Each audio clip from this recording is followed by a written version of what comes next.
It's time for Declare Your Independence with Ernest Hancock. Believe me when I say we have a difficult time ahead of us. But if we are to be prepared for it, we must first shed our fear of it. I stand here without fear because I remember that I am here not because of the path that lies before me, but because of the path that lies behind me. I remember that for 100 years we have fought these machines. And after a century of war, I remember that which matters most. We are still here! Tonight, let us make them remember we are not afraid!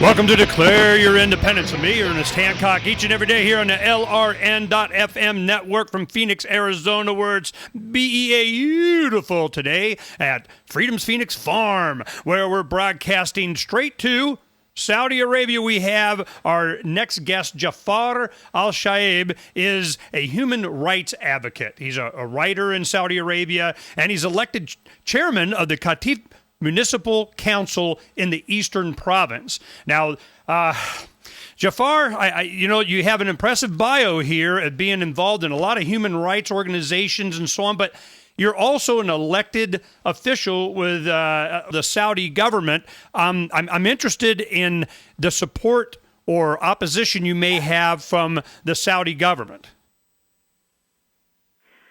Well, thank you very much for having me on your program. I'm really glad.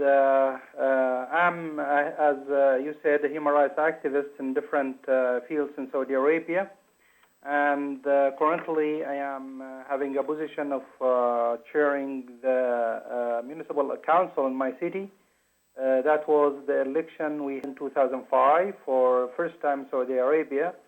And our term supposed to finish 2 years ago, but the election was delayed, and we're going to have election this year. Why? What was the reasoning for it being delayed? Well, the excuse from the government that after 4 years, the first term, the laws of the election has to be modified and changed, and they were late in modifying the laws. So they delay it 2 years, and I hope that it will be finalized this year. So they already announced that the registration for the coming election will be sometimes next month. Now, this is an excellent opportunity to get a perspective from, I can't think of another guest that I've had that has had your background and positions that you're in to really give us a perspective on the people there and the government and the international community, because you got your degree in electronic engineering from the University of Southern Colorado. So you spent time in America, you speak English, obviously, and I would think that you would have an idea of how Saudi Arabia is perceived by the citizens of this country, do you not? Yes, I lived in the United States a long time. I also finished my master's degree in Tennessee in economics, and I worked for a while there. I know there are misunderstanding of my country and my people, and there are lots of confusion because for a long time Saudi Arabia has been closed, for foreign reporters and independent media to cover different issues here. But lately there are some opening, but the news coming from Saudi Arabia are very little, and doesn't really reflect, the social developments in the country. There have been lots of change in the society since the 70s with the oil boom, where many people have been through different, experience in education, traveling abroad, with the now opening up of the new media and new technology, communications systems. It's becoming more open, and people becoming more exposed to the developments around them. Well, is that supported? I know there are misunderstanding about what's going on in my country. Is that supported by the House of Saud? I mean, is it inevitable? Is it something that they can't resist? They got to prepare for? They're willing to just, allow happen? Is there some resistance? Because I can understand, I'd give you our perspective, certainly from this show and myself. Am I allowed to not care what happens in Saudi Arabia? I mean, it's another country. It's halfway around the world. You guys do whatever. I don't want a single dime of my money going to do or influence or partake in or mess with you. Let you guys do whatever you want. It's your country. I don't care.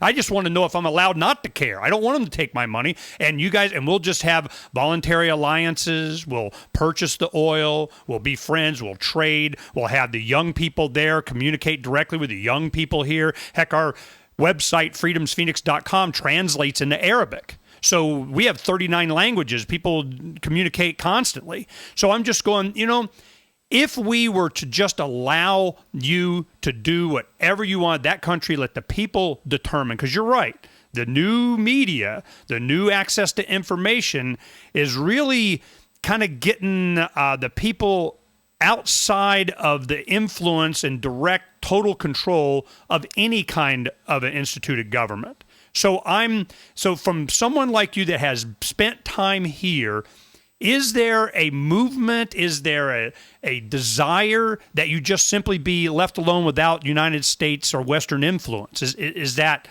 desired at all?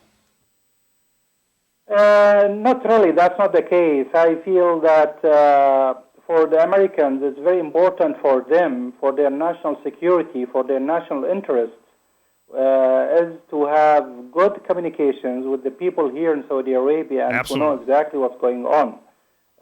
Because it's very strategically important to American people to have stability in this region here, especially in Saudi Arabia, as well as it's part of their principles. I lived in the United States, and I value democracy and the respect of human rights and all these principles that people live there. And I think they fought for it, and they deserve it, and they would like to promote these principles and values to all parts of the world.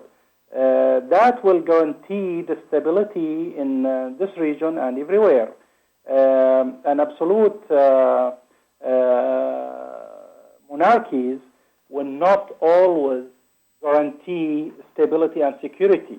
Although it may show like it, but in fact, because of the people who sometimes they feel they are not well represented, they are oppressed, or they don't have their freedom to express themselves or to have freedom of assembly, sometimes that will explode, and then it will be very difficult to handle the situation. It will be very dangerous for international financial and market.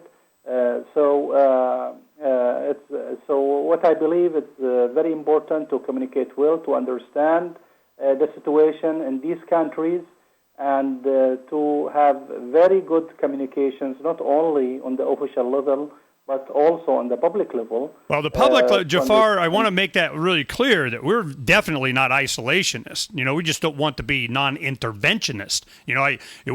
People communicating and trading voluntarily with each other, get the governments out of the way, and it'll happen just fine. But we have a story up on our website today, Freedom's Phoenix, that the Rossi's energy catalyzer is just an example. We have cold fusion may come out to where oil is not needed anymore. Then what? Are our national interests still to be involved in the Middle East? Are we going to keep the carbon-based fuels, the way that we produce energy forever? And when it's not, then what kind of relationship do we have? We'll talk about it more with Jafar Al-Shayeb in Saudi Arabia, back in just a little bit here on Declare Your Independence.